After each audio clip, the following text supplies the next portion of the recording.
Here are some of the other predictions for Georgia. You see the FBI has this team at 11.6 and 1.3. Almost around a 90% chance to make the SEC championship. So you could say that loss could potentially be in the conference championship game, not in the regular season. So they're saying 12-0, maybe 11-1. Athlon has this team at 12-0, but the over/under is 10.5. I don't gamble. I don't bet, but if I did bet, this is one I'd take, because I would be very surprised if Georgia went 10-2. They're going to go 11-1 or 12-0 unless they have catastrophic injuries or something like that. I would feel very confident in saying that Georgia will at least go 11-1. Don't want to give away the predictions here, but when you look at the schedule, I mean, there are only maybe 2 or 3, 4 games that you could see them possibly losing, and again, that's just possibly. They're not going to lose them all. And may not lose any of them, but that seems like a low number. 10.5 wins. This is a team that brings Stetson Bennett back at quarterback. I know he gets a lot of hate, but he is a good starting quarterback. They won a national championship last season. Plenty of weapons around him. The offense is loaded. They could be even better than they were last year. Of course, the defense is going to take a big step back. They lost a lot of great players, but they have proven, I mean, they've done it year in and year out. They have proven that they can reload on the defensive side of the ball. Kirby Smart has proven that, and I'm not too concerned with this defense. No, it won't be as good as last year, of course, but it'll still be pretty good and probably really good. And the offense, I think, again, will be even better. So this is a true playoff contender. Georgia not going anywhere. I believe they will be a top 5 team again this season. Here is the schedule. When I look at this schedule, I look at that Oregon game. Look at the South Carolina game on the road, perhaps a little bit tricky. Then you look at maybe Kentucky on the road, but they really haven't proven that they can play with Georgia. Tennessee going to have an explosive offense. Florida's a rivalry, you never know. But again, there's just not a lot of challenges on the schedule. You would expect Georgia to be favored in probably every game that they play. We're going to start with Oregon here. They will play them in Atlanta, basically a home game for Georgia. I tell you what, I think this might be the toughest game of the year for Georgia. It's coming week 1. It's a Georgia team that is going to have a new staff. I know Kirby Smart knows Dan Lanning very well, but it's different. You can't put on the film from last year and look at how they did things and how the players did different things. It's going to be different. It's going to be hard to prepare for this Oregon team. Bo Nix has seen Georgia's defense before. This might be the worst Georgia defense that Bo Nix has faced. So he's going to be ready to go. I believe this Oregon offense is going to give Georgia some challenges. I think this Oregon defense is really talented, and I think this is going to be a very good game. I do not expect Georgia to win easily. I do think that they win. I think Stetson Bennett will come through for them. Again, almost a home game. But if I was going to say that what's Georgia's most likely loss, it would be this first game of the season. I think Oregon will take them down to the wire. But at the end of the day, Georgia will get the win. I think their defense will make a big play late to win it, and they knock off Oregon in a close one-possession game. I think they beat Samford as well, so 2-0 start. Another challenge could be this game against South Carolina. Again, I really feel like Oregon is going to be the toughest game. I think South Carolina is going to be their second toughest game. Not necessarily the second best team that they play, but just the fact that this game is on the road. Again, it's early in the year. You're facing Spencer Rattler, a quarterback who can light it up. He can run a little bit, not really known as a dual threat, but he can move. And you know that those are the types of quarterbacks that give a Kirby Smart defense trouble.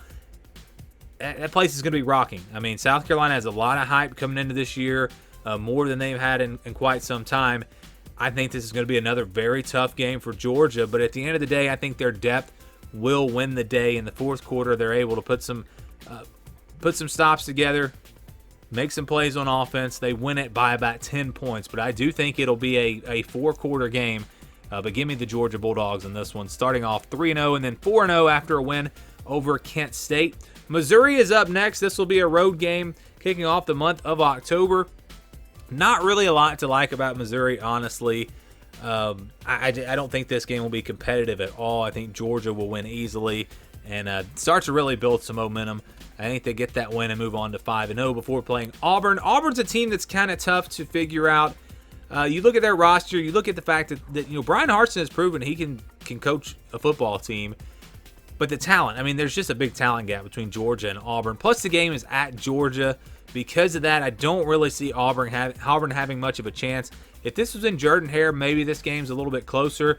But in Athens, I don't really expect this game to be close at all. Georgia wins it. They move on to 6-0. Vanderbilt coming up next on the 15th. No challenge here. Again, I think Georgia rolls. I think they win big and move on to 7-0. So if they can get through Oregon and they can get through South Carolina, they have a chance to really build some momentum. Before they play Florida, they will get a bye week, so you can kind of recover from some of the bumps and bruises and get ready to go for the final stretch here, which is going to be a challenge. Florida, Tennessee, Mississippi State on the road, Kentucky on the road, and then Georgia Tech. A little bit of a challenge there, and no real breaks in those 4 games. And who knows, Georgia Tech probably not going to be a challenge, but we'll get to them in a minute. Florida in Jacksonville. The Gators, I think, are a very underrated team. If you look at their starting lineup across the board, I think they can match up pretty well with Georgia. Where I'm concerned with Florida is the depth, and kind of like with South Carolina, this Georgia team is going to be very deep. They're going to be more talented. I think they wear down Florida in the second half. This is a game that's close at halftime, maybe even tied at halftime. And you remember last year it was close until right before halftime. But I think Georgia will pull away in the second half, and they'll win. I don't expect Georgia's defense to be as dominant. They're not just going to dominate every game like they did last year. I think it'll be more of a pull away in the second half type deal with some of these games. I think they will win easily against Missouri, Auburn, Vanderbilt. But Florida, South Carolina, I think those are games where it takes Georgia a while. Tennessee, I think, is going to be very similar. They play them on November the 5th. It's a home game. That's big. If this game was in Knoxville, I would take Tennessee because they're going to have the offense that is going to give Georgia some trouble. Hendon Hooker, a very good quarterback, very underrated. He can run. If he is still healthy at that point in the season, Tennessee's offense is going to score. I think this will be a close game, but I think that home field advantage will be the difference. Georgia pulls away in the fourth quarter. They win it. They move on to 8-0. Before Mississippi State, this is one of those trap games. It's after a big win over Tennessee potentially, and then before a big game against Kentucky.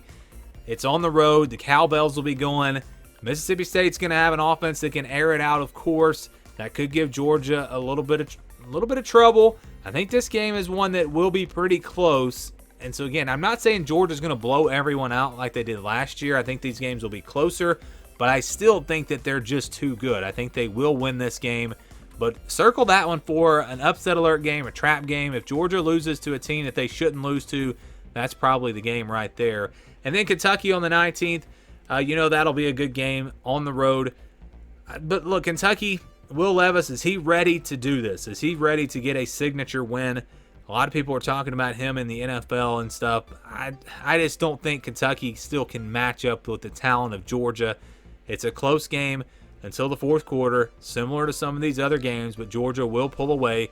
They'll win it by a couple of scores. They'll move on to 11-0, then Georgia Tech. Rivalry game to close things out. Don't really see this game being all that close. I think Georgia will win fairly easily, and I think they will finish 12-0. So some people expect Georgia to take a big step back. I could see them losing a game. Maybe it's Oregon, maybe it's South Carolina, maybe it's even Tennessee or Mississippi State or Kentucky with that stretch there at the end of the season, or even Florida potentially in a rivalry game. Maybe they lose a game, but I don't think they'll lose more than one. I'm going to say they win every single one of them. I've got Georgia going 12-0. I think they're just more talented than everyone that they play. Someone might get them, but I'm going to say it won't happen. I think Georgia goes undefeated. In the regular season, they go 12-0.